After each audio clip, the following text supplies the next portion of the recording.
हमारे ज़माने में साइकिल 3 चरणों में सीखी जाती थी। पहला चरण केची, दूसरा चरण डंडा व तीसरा चरण था गद्दी। तब साइकिल चलाना इतना आसान नहीं था, क्योंकि तब घर में साइकिल बस एक होती थी जिसे पापा ही चलाया करते थे।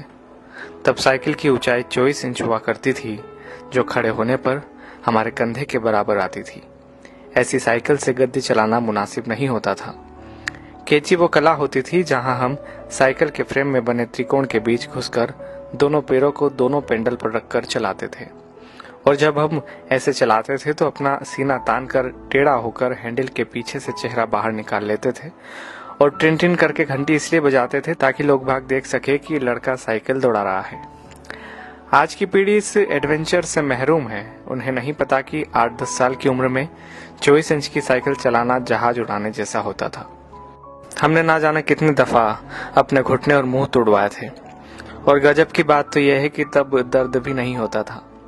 गिरने के बाद चारों तरफ देखकर चुपचाप खड़े हो जाते थे, अपना निक्कर पोंछते हुए।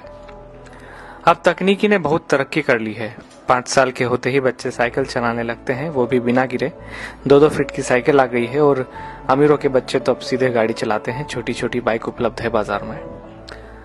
मगर आज के बच्चे कभी नहीं समझ पाएंगे कि उस छोटी सी उम्र में बड़ी साइकिल पर संतुलन बनाना जीवन की पहली सीख होती थी, जिम्मेदारियों की पहली कड़ी होती थी, जहां आपको यह जिम्मेदारी दे दी जाती थी कि अब आप गेहूं पिसाने लायक हो गए हैं। इधर से चक्की तक साइकिल डुगराते हुए जाइए और उधर से केची चलाते हुए घर वापस आइए। और यकीन मानिए, इस जिम्मेदारी को निभाने में खुशियां भी बड़ी गजब की होती थी। और यह भी सच है कि हमारे बाद केची प्रथा विलुप्त हो गई है। हम लोग ही दुनिया की आखिरी पीढ़ी है जिसने साइकिल चलाना 3 चरणों में सीखा था। हम वो आखिरी पीढ़ी है जिन्होंने कई बार मिट्टी के घरों में बैठकर परियों और राजाओं की कहानी सुनी, जमीन पर बैठकर खाना खाया, प्लेट में चाय पी है। हम वो आखिरी लोग हैं जिन्होंने बचपन में मोहल्ले में मैदानों में अपने दोस्तों के साथ परंपरागत खेल, गिल्ली डंडा, लुका छुपी, खो खो, कबड्डी, कंचे जैसे खेल खेले हैं। हम वो आखिरी पीढ़ी के लोग हैं जिन्होंने कम या बल्ब की पीली रोशनी में होमवर्क किया है और नोवेल पढ़े हैं। हम उसी पीढ़ी के लोग हैं जिन्होंने अपनों के लिए अपने जज्बात खतों में आदान प्रदान किए हैं। हम वो आखिरी पीढ़ी के लोग हैं जिन्होंने कूलर, एसी व हीटर के बिना ही बचपन गुजारा है। हम वो आखिरी पीढ़ी के लोग हैं जो अक्सर अपने छोटे बालों में सरसों का ज्यादा तेल लगाकर स्कूल और शादियों में जाया करते थे। हम वो आखिरी पीढ़ी के लोग हैं जिन्होंने स्याही वाली दवात या पेन से कॉपी, किताबें, कपड़े और हाथ काले नीले किए हैं। हम वो आखिरी लोग हैं जिन्होंने टीचर से खूब मार खाई है। हम वो आखिरी लोग हैं जो मोहल्लों के बुजुर्गों को दूर से देखकर नुक्कड़ से भागकर घर आ जाया करते थे। हम वो आखिरी लोग हैं जिन्होंने गोदरेज सोप की गोल डिबिया से साबुन लगाकर शेव बनाई है, जिन्होंने गुड़ की चाय पी है, काफी समय तक सुबह काला या लाल दंत मंजन या सफेद टूथ पाउडर इस्तेमाल किया है। हम निश्चित ही वो आखिरी लोग हैं जिन्होंने चांदनी रातों में रेडियो पर बीबीसी की खबरें, विविध भारती, ऑल इंडिया रेडियो और बिनाका गीत माला जैसे प्रोग्राम सुने हैं।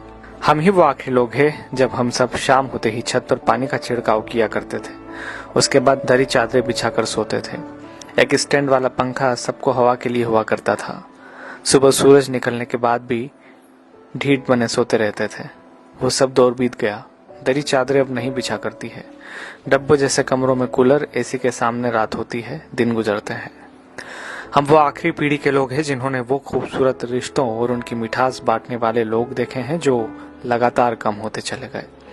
अब तो लोग जितना पढ़ लिख रहे हैं उतना ही खुदगर्जी, अनिश्चितता, अकेलेपन व निराशा में खोते जा रहे हैं। हम ही वो खुशनसीब लोग हैं जिन्होंने रिश्तों की मिठास महसूस की है। हम एकमात्र वह पीढ़ी है जिसने अपने माँ बाप की बात हमेशा मानी है और बच्चों की भी मान रहे हैं। ये पोस्ट मेरे मित्र विभव त्रिवेदी ने मुझे भेजी। अच्छा लगा पढ़ के। मुझे लगा कि शायद इस पोस्ट को मैं अपनी आवाज में पिरो दूं। आई होप आपको पसंद आएगा। मैं कमलेश गढ़िया, मंदसौर से।